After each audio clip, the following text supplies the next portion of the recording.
Hi everyone, Aaron here for Zollotech, and I've been using iOS 12.1.1 Beta 2 for a few days. It's been out for developers and public beta testers, and I've been using it mostly on my iPhone XR, but also some on the XS Max today. It's also installed on the older devices. Now, I did a community poll on YouTube, and quite a few of you responded. We'll take a look at that in just a moment.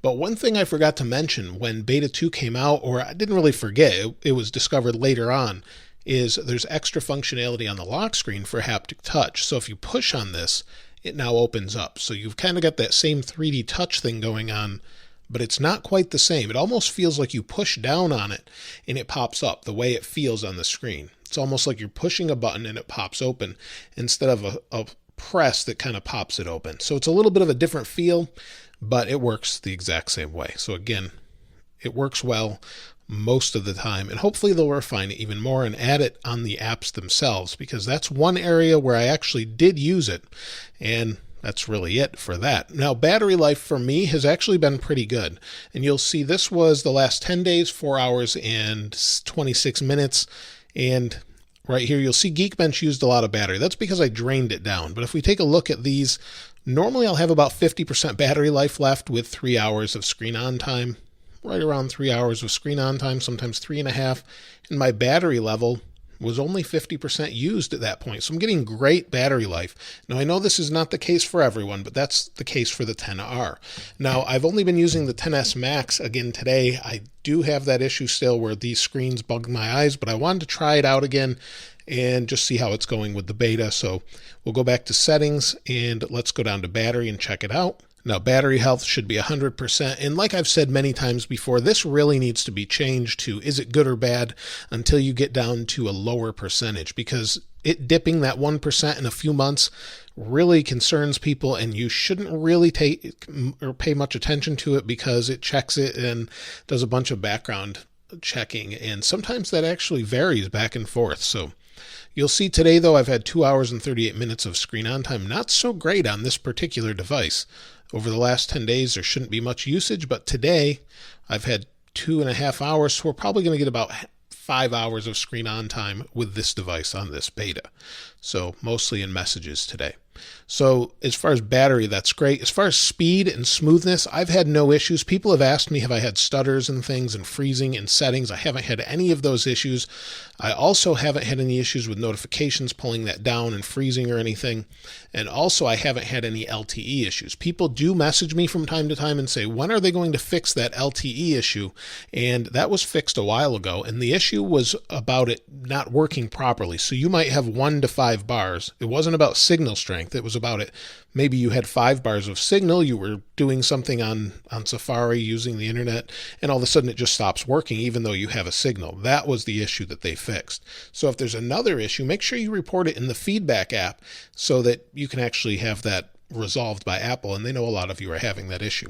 Now, I haven't had that, and everything else has been really good. Location services, speed, everything else is working well. And that's the same for these older devices too. I haven't had issues there.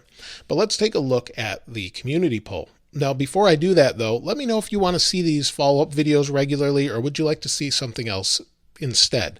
I do usually do these every time there's an update, but if there's something you think would be more valuable, I'd love to hear what you have to say. So this is the YouTube community poll I did a day ago. You'll see 7.7K votes, so almost 8,000 votes, which I really appreciate. 273 thumbs up. 24% of you said it's great. Only 5% said terrible. 8% said okay, but some bugs. Many more people are not using the beta now, so 48% not using the beta. It's probably a good idea, honestly. And then I use Android, 15%. Now, I did go through and read, I already tapped on it. I went through and read all 149 comments, so there's quite a few. You'll see I responded to one an hour ago or so, and that's not very nice. How do I stop getting notifications from you? But anyway, we'll scroll down here. And that's why I wanted to know if this is something valuable that you like. I'll go through a few of these, but many of you really complained about battery. Let's go all the way down to the first one. I don't want to experience bugs, so I stick with the official release. Well, you'll probably still have bugs with the official release, but probably less. But that may or may not be true. But usually, if you want to avoid little issues or weird issues, stay away from the betas. That's a great idea. Love the haptic touch on the lock screen. Me too. I'm glad they brought it there. Beta 2 is great, but during multitasking, sometimes the backgrounds do not blur, and that's the only bug I noticed. So, multitasking looks okay. Battery indicator works better. Battery life is better also. So, someone having better battery life. Not bad on my 8 Plus. Better Geekbench results than iOS 12.1. I actually have worse Geekbench results, so go figure. I'm not sure why. Let's see. I'm not using the beta. It's okay. I'm just running it on my iPod Touch. I had an issue since beta 12 where almost every time I send a message with an emoji and the emoji board is open, there's a hiccup or stutter when you hit send or send it on my X or 10s Max, have you noticed? I haven't had any issues whatsoever, but I don't really use emojis that much, honestly. I use them every so often. I did have one issue on the iPad I didn't mention, although this was not on a beta, so I guess it doesn't count. But with Twitterific, it would crash. So I guess it's not on this iPhone, it's on this one. But Twitterific would crash when I'd send a tweet every time. Really good on my iPad Pro 9.7, smooth sailing. Beta 2 is good on my iPhone. I had to respring a few times due to my 6S acting sluggish. Random resprings, lags, and unresponsive display when plugged into a computer. That's interesting. Yeah, I haven't had that. I'm using it on my iPhone XR and it's been good, not great. FaceTime and iMessage crash sometimes. It's not good. I use Android. Connectivity problems, Bluetooth, Apple Watch Series 4, and just dropping Wi-Fi connection. I haven't had that though, but try and reboot it. Other people are saying if you have that LTE bug, remove your SIM card and put it back, and that may fix it for a lot of you. Still has the FaceTime bug on the iPad Air where the camera flip and camera off buttons are totally missing. Rolled back to 12.1 final and they're there in the ellipsis hidden menu. Back to 12.1.1 beta 2 and they're totally gone again. I mean, they changed the way FaceTime looks in this version, so I don't know if that's what you're looking for, but normally you just slide up from the bottom now instead of hitting the buttons. iPhone XS Max, irregular stutters, freezes, or crashes within apps, and in between it has smooth and fast operation. The only apps I really find to be stuttery sometimes is this one, actually the YouTube Creator Studio more so than this one. Notification bug and LTE issue still continues, otherwise the performance is good, and battery life too. My LTE not working properly after this update.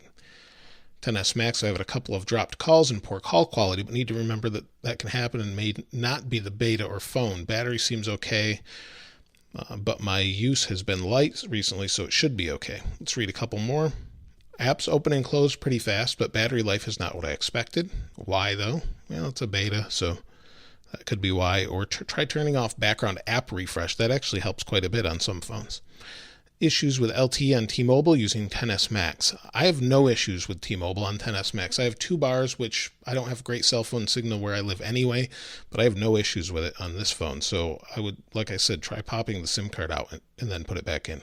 It's improved the battery in my iPhone 8 Plus quite a bit. Also, the new FaceTime layout is great. Yeah, I'm glad they changed that quite a bit. So that's it for this beta follow-up. Let me know what you think in the comments below.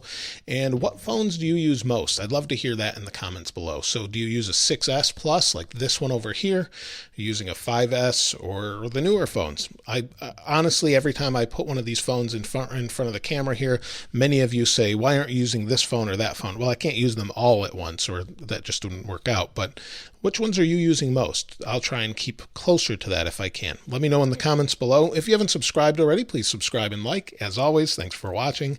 This is Aaron. I'll see you next time.